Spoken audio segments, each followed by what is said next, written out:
on this podcast. It was a weird one, but it looked cool. If you're lucky, it happens to you once. Yeah, I was not happy with it. I do remember even at the time on those message boards, like if there was an episode that like didn't 100% move the overall plot forward, it was like, it was suddenly a filler episode and forget that episode. And I was like, what is this filler? It's like, it's all part of the story, guys. Come on. Call it filler. Yeah, they call it anime filler.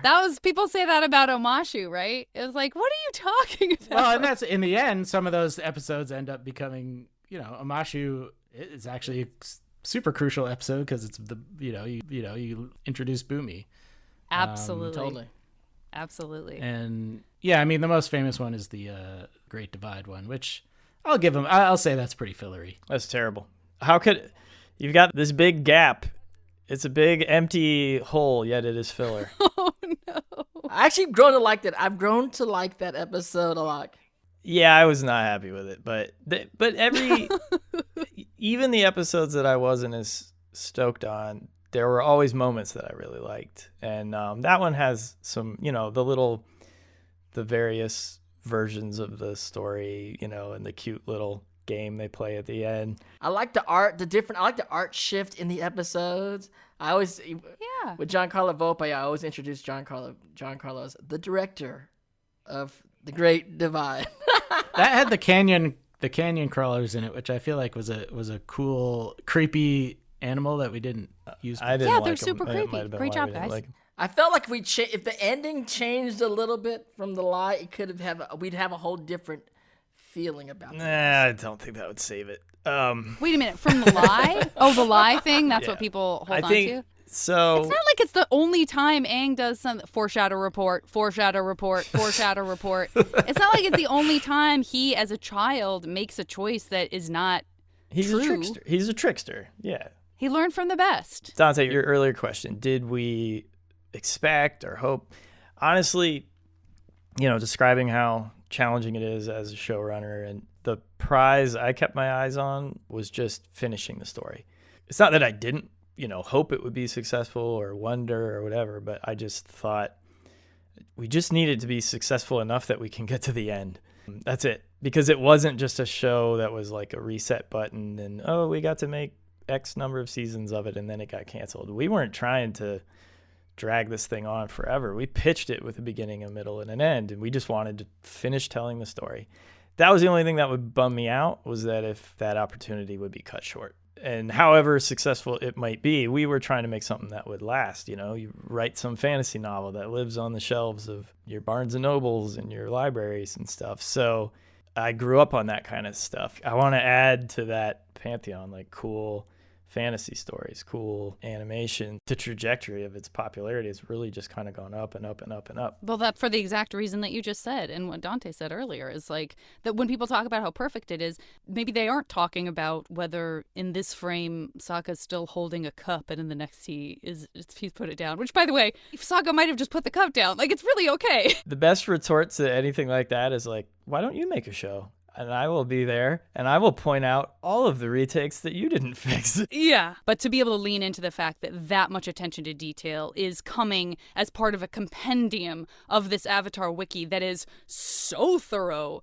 only huge, passionate love for this world could have created something that would then keep track of like a fun gaffe here, and that those things become not even there's not a criticism of the work. It's like, I know the most about this thing that I love so fiercely that part of my love for it means I can point out when Sokka isn't holding the cup anymore, and that's not a criticism. It's part of the package of me being an Uber fan. That's not me, but I see why. That's the real success of the show.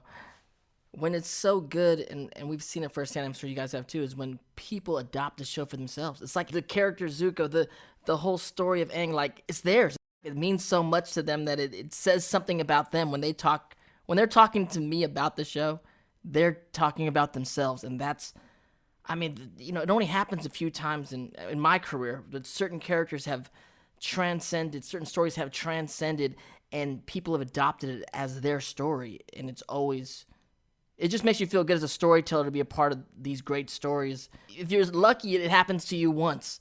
You know what I'm saying? And so it's one of those projects. Dante, you're so right. I love everything you're saying. I couldn't agree more. That's so true. And that's one of the things that we hear about as actors is, that intense identification with a fictitious character that has then helped people identify better with what they want in their own lives or what's holding them back in their own lives or who they need to communicate better with or differently with in their lives. That's huge.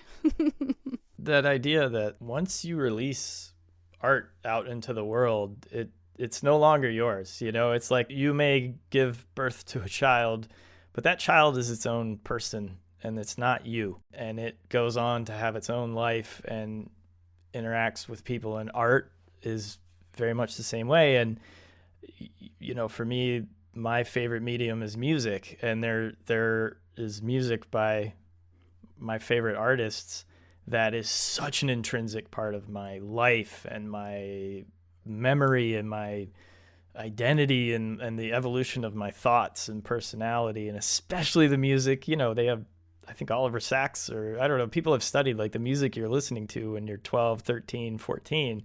You're like going through puberty and your brain's forming and you're like figuring out who you are.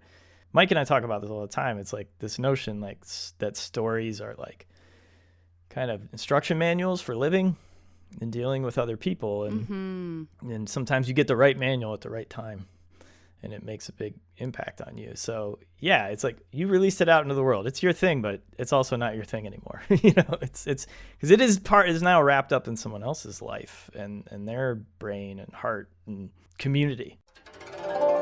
We do have a segment in the show called Animal Crossing, the original Animal Crossing, where we talk about hybrids that we've met. Obviously, we've met Appa. We've seen some otter penguins. I just found out that Appa was half manatee. I didn't even know. I never knew that. But then on this podcast, read the art book. He looked up a manatee on the internet and said, "Oh yeah." I learn stuff every day. I had to look up a manatee, and then the body floating. I was like, "That's Appa. There he is." Also, you were criticizing their posture, but they're underwater, Dante. I know. I didn't know why. It's not he like was they're just sitting in a chair. Like I thought Appa slumped a lot. I was like, this guy got horrible posture. What's wrong with this dude? Have you ever seen a bison? They have humps on their back, Dante. That's not all just... It's not like his bad posture. It's the shape of his back. I mean, I like Appa. I didn't ponder him a whole lot. You're dissing on Appa now. Oh my gosh. He's a homie. I love me some Appa. Do you have a favorite or two? I think Appa will always be my favorite one because it was the first one. Well, that's not true. Actually, Naga, because the first drawing of Aang had Naga in it. Yes. No, I'm just kidding. So we came up with Naga even before Appa. So that was one of those that didn't make it into the first series, just for whatever reason. But that is in the art book, yeah? Yeah. I feel like Naga is referenced. Yeah, it just didn't make its way in. But when we came back, we were like, hey, remember that design? Oh, yeah, we could use that.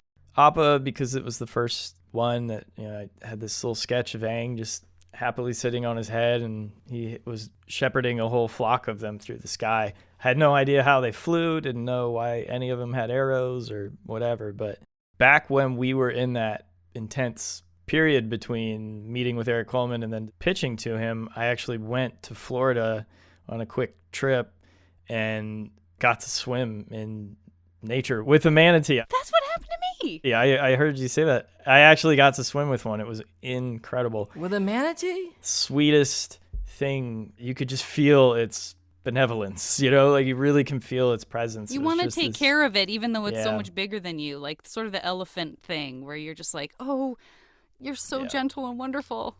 Beautiful, gentle creature and Terrible posture. Terrible posture, no. right, Dante? He lives in zero gravity. I understand. And he's eating off the sea floor, so it's good to have its head down there. It's good to have that. Yeah, and then Naga, because Naga was, later when we went to finalize the design, I worked in my dog Gunther and Mike's dog Truman. They were brothers. I worked in some aspects. When I went, took Gunther to snow, and I had little snow gloves for him, like the dog mittens. He was like Naga. His front paws were huge, and I could not get the mittens over his front paws, and then his back paws were tiny, and they slipped right over. I was like, you really are Naga. But Dark Horse made a really adorable plush of Naga, and it's based on my style guide pose of Naga that they used, in press stuff, and they really captured that pose. So we still, Gunther and Truman sadly have passed on, but we have that plush on our like mantle, and it's like a little thing. And then lastly, Momo, even though Momo's a lemur, I never had a lemur, but that was really based on my cat buddy. Just would sort of draw a cat body and then put big ears on it. So those are, the original 3 are probably my favorites. Yes, I mean the classic Appa, Momo, Naga, of course, are amazing. The badger moles were cool. I like those guys.